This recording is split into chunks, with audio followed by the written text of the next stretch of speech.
ঈদের ছুটি কাটায় আজকে আমরা কাজে আসলাম প্রথম দিন।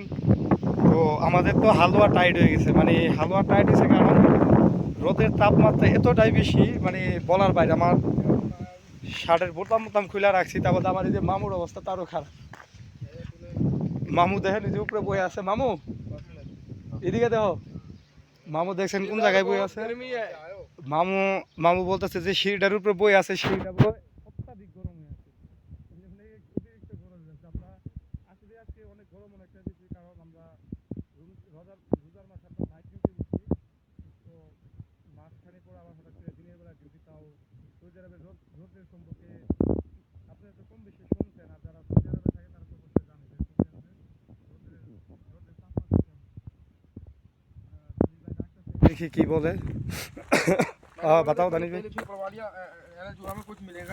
बताओ दानिश भाई। এটা হলো দানিশ ভাই। আমরা আছি একটা খেজুরের বাগানে। এই জায়গায় অনেক খেজুরের বাগান, খেজুরও অনেক অনেক খেজুর। আমি ভুল বলতেছি, তারপর অনেক খেজুর এই জায়গায়। এটা খেজুরের বাগান, আপনি খেয়াল করলে হয়তো দেখতে পারবেন। এই যে খেজুরের বাগানগুলো দেখেছেন এই পাশে, তাহলে আপনার এই পাশে আমাদের গাড়ি খাড়া করে রাখছি। তো এই দিকে দেখেন শুধু খেজুরের বাগান। এই জায়গায় খেজুরের বাগানের অভাব নেই এই জায়গায়। আপনার এই বাগানটার ভিতরে 2000 লোক কাজ করে। এটা দানিশ ভাই আমাদের সাথে কাজ করে, ইন্ডিয়া বাড়ি। এই যে মামু রোদ্রেতে নামে বসে, এত পরিমাণ গরম, সিঁড়িতে থাকতে পারে না। মামু গরম কেমন? ওটা গরম হয়ে গেছে না আপনার? এই যে এই জায়গার এই যে সিঁড়িটা দেখলে, সিঁড়িটা রোদ্রের তাপে গরম হয়ে গেছে, অনেক গরম হয়েছে। এই কারণে সিঁড়ির থেকে নামে পড়ছে। তো আসলে সৌদি আরবের রোদ, অতিরিক্ত রোদ। তো চলতেছি আমরা এইভাবে, কি করবো, প্রবাদ জীবন। এই যে আমাদের গাড়ি খারাপ হয়ে রাখছে, সেই গাড়ি দিয়ে আমরা কাজ কাম করি। আর এটা হচ্ছে খেজুরের বাগান, অনেক বড় খেজুরের বাগান। এটা একটু লক্ষ্য করলে দেখতে পারবেন, অনেক বড়। এই জায়গায় অনেকগুলা গাছ আছে, খেজুরের গাছ আছে।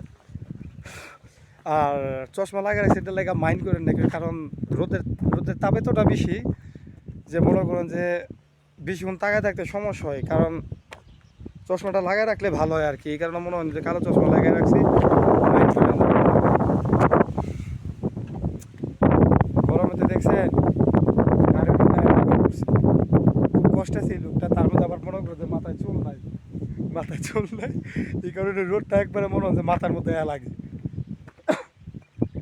যাক, ভালো থাকবেন ইনশাল্লাহ, পরে আবার দেখা হবে।